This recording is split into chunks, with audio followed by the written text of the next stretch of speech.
So how'd you get involved with fighting? Yeah, I moved to San Luis Obispo to after high school. I had no plans, but then I was a good wrestler. All of a sudden, I said, "Oh, I want to wrestle. I want to go to college." So I went to try to go. So wrestling was like your original like discipline. And I tried going to college, but then I realized I didn't know you had to have like special classes and stuff to go to some colleges. So I was only able to go to a junior college. So I went down to Cuesta and I was wrestling there, and I saw this guy walking around. He had a mohawk and his jacket that said Kimpo. He was looking all tough. He looked kind of goofy. So I walk up, start talking to him. I'm like, "Oh, you fighting stuff?" And he's like, "Yeah, I got a gym. What's your name?" Like, "Oh, Chuck Liddell." So I'm like, "Oh shit." Like, he's pretty big. So I asked if I could come spar him because I thought I was badass. I won all my street fights. I was pretty tough. So I went in to spar Chuck Liddell, and he gave me a whooping. I was not expecting that. Yeah. What year was this? 1999. Holy crap! Yeah, knocked me out with a liver shot. Like it was. I don't know if everyone hit the liver. It's the most painful thing ever. It's like lightning going up your fucking side. Body locks up. Yep. Yeah, and the thing is, because Chuck hit me there. So I covered it thinking he wouldn't hit me there again, and he came and hit me. He punched you or kicked you there? Punched me. Oh, wow. And then he hit me like 3 times in the liver. But then he goes, "Don't ever show you're hurt." That lesson stuck with me for the rest of my life. Never show you're hurt. Never show your weakness. So gotcha. But after that, legend as well. He was here in Miami. Yeah, legend. So after that, I'm just like, wow. I just started like following Chuck around, pestering him. I would show up at the gym. He wasn't training anyone, but I would just start copying him. Yeah. And I probably annoyed the hell out of him for a couple months, but I remember eventually after a few months one day he texted me, invited me to come to Big Bear with him for training camp, and that's when I go, oh, he must like semi-respect me or like me at least because I won't leave him alone. So he was my mentor for the first year. What a mentor. Yeah, it was such an amazing mentor to have. Still a great friend of mine, loyal guy, like such a loyal, really fucking cool. Friend. In Vegas, he was just going crazy. It was awesome. He was such a nice guy. I introduced him out there in Vegas. Yeah, thank you so much for facilitating that. We're going to have him on here soon as well. Yeah, such a genuine, loyal friend. He's done amazing. We've done a lot of each other, but a perfect example is, I had a arrest warrant out for me for some stupid shit. It was got in the news. Mm-hmm. Chuck went and called an attorney without telling me. Had the attorney get my warrant pulled, just stuff like that. Just such a good loyal friend. I mean, I would obviously do things for him too. That's what friends do. But he's just a genuine dude. One thing all the MMA guys are so fucking cool, man. I really that Vegas trip really changed my perspective. Mm-hmm. Not that I always had an enormous amount of respect for fighters ever since I met the Tate brothers. But like going out, meeting you, meeting Rampage, mm-hmm. meeting Chuck, and meeting you guys in real life. I mean, we got Nate Diaz in the house too. He's in the back chilling. How humble and how cool you guys are. And it's like the fact that you guys can beat the shit out of people. Yeah. But you guys are still super cool and chill. Then I meet like some of these fucking streamers and I'm like, these guys are morons. And I'm like, how is it you meet these other guys that are super respectable, but they can knock your fucking head off? Then you meet these other guys that have no self-respect, like they don't respect you, they don't respect themselves. It's fucking crazy. Probably because we worked so hard to accomplish what we've achieved. And there are some douchebag fighters too. Of course. All the guys I hired this year are the cool ones. Like, you had Paige on, didn't you? I think I saw him. Yeah, it was awesome, so man. That's cool. I'm glad that worked out. Thank you for setting that up. We're going to go out to California and do a pod with him as well for his channel. So yeah, that guy's a legend. I love Rampage. Rampage is so fun, cool, so humble. Funny as fuck too. Hilarious. Yeah, I'll have to go watch that because I saw a clip. I'm like, oh, that's dope. Rampage went out there. Yeah, but I think it's because we worked so hard to get there. So for the most part, most fighters are like really cool and humble, and it's the guys that give us bad rep are the guys that are fake fighters that aren't that good and they run around and be like, oh, I'm a fighter, acting all tough. If you notice, like all of us, look how like mellow and chill we are. I mean, we're not going to take any disrespect, of course, but only an idiot would come and disrespect us. Yeah, no, absolutely. So you got it. So you're like one of the pioneers, man. Mm-hmm. Guys like you, Chuck Liddell. The UFC wasn't a thing in 1999. It was there, it just wasn't as big. Okay. In 93 it launched. Wow. Yeah. Okay. I didn't know that. So 93 it launched. You're fighting in 99. I remember it taking off in the early 2000s. Like that's when I started to hear it on TV, on the news and everything. Mm-hmm. Like take us through that, like with like the explosion of UFC, because you were there from the beginning. Yeah, so it was. I used to go out and fight in Indian land.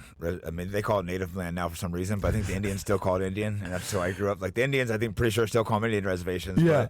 But people always get mad at me. It's Native Americans. Yeah. I get confused over that. But anyways, we used to go fight in Indian land. It was illegal almost everywhere. It was gnarly. We bare knuckle. Oh shit! My very first fight, I was I had to fight on Indian reservations at first. Yeah, it was banned in California. Literally, my first fight, I was there just watching in the crowd. Someone didn't show up, and they're like, "Who wants to fight?" And I'm like, "Yeah, me." And then they picked me, and then they go, oh fuck. They're in there in the back. Chuck's wrapping my hands, and I'm sitting there about to have a panic attack. But I'm like, well, I can't puss out in front of Chuck. This guy's like my mentor. And I went out there and just beat the shit out of a guy, and then I was addicted. Holy shit, man. Yeah, it was nuts from just being in the crowd. Another thing, you're wrapping up, and then you're walking out, and you're like, what did I just agree to? Holy crap. So this is in the 90s now at this point, right? This was like 99, I think. Yeah, okay. Early. Wow. How old are you now at that point in 99? 19, I think. 19. Okay. So you, so when does like Dana come in, and because he wasn't there from the beginning, right? If I'm not mistaken. He wasn't running it. He comes in later on. The Fertitta brothers bought it, and they put Dana in charge. Okay. So that was early 2000s, maybe 2001, 2, around there somewhere. And then it just exploded from there. Yeah, man. it just really took a while still. I was always surprised because to me it was the only sport I wanted to watch. Yeah. And like, why is no one watching fighting? Why are people watching football and baseball? Yeah. And boxing. People watching grown men play with balls instead of fight? Yeah, That's some weird yeah. ass shit. So I never understood it.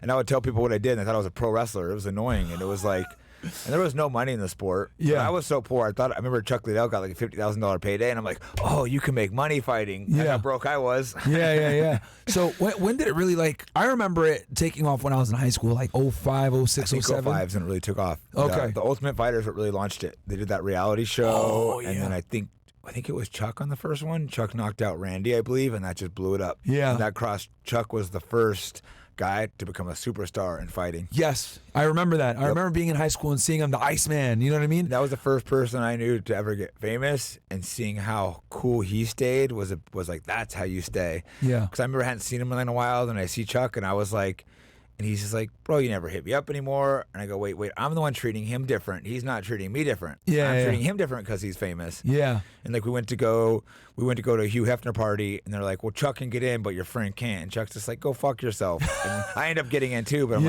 oh, this guy's like so loyal. Yeah, He's like not just like ditching his old friends. Yep. I wasn't a fan. I was a nobody at the time, but Chuck still treated me like we were brothers. I'm like, oh, the fame didn't change him. Yeah. So seeing that goes like, that's what you're supposed to do when you get I famous. guess throwing punches with someone like really bonds you to them to a different degree, right? It keeps you real when you're in there, like your brothers. Like you said, we're here, and Nate Diaz here, because I came up after Chuck. I switched over and started training with Cesar Gracie, and that's where I met Nick Diaz, Nate Diaz, Gil Melendez, and we have like a lot of people call it like the Scrap Pack, one of the most amazing teams of all time. Most of these gyms, everyone moved to these gyms to train there, but we're authentic. We all came up together. Yeah. We were all just a bunch of poor, tough kids in the same place, and we just pushed each other. Like, we motivated each other so much. We would come in and just, every day, we would just grind. And even though we were, like, good friends, we'd beat the shit out of each other when we're training. We beat the shit out of each other so many times. Black eyes, bloody noses, but they're like my best friends. Yeah. You and Nick are really close. He's here right now. He's in the back chilling, guys. Gilbert. Yeah. How'd you guys meet? When I first got there, there was some other guys better than me, but me and Nick were the two best up and comers there. So we'd be stuck sparring together all the time, and we would just go at it. So what's that like with, because he's jiu-jitsu, if I'm not mistaken, and you're wrestling. We both do it all. Okay. He's striker, boxer, jiu-jitsu. Of course, so it's just, there's so many ways we mix it up. Me and Nick have had so many wars. Of course. The thing is, let's give an example. Let's say one day I come in though. Let's say I have a bad day and Nick just beats the shit out of me. Yeah. I'm gonna think about it all day, and I'm gonna come back and beat the shit out of him. And the next day, he's gonna think about it all day and come beat the shit out of me. So we've given each other so many ass whippings. Yeah. And then that's when I brought in Gil Melendez, and then that's when Nick started bringing this thing in Nate, and they would go at it, and me and Nick would go at it every day. We would all obviously cross over too, but it was like we were also competitive with each other. But it's a good competition. Of course, we drive each other to get better. Iron sharpens iron, right? Because I can't let these guys. Even though I love these guys, you can't let them start beating you up. So we just drive each other to be better and better and better. No, that's fucking awesome, man.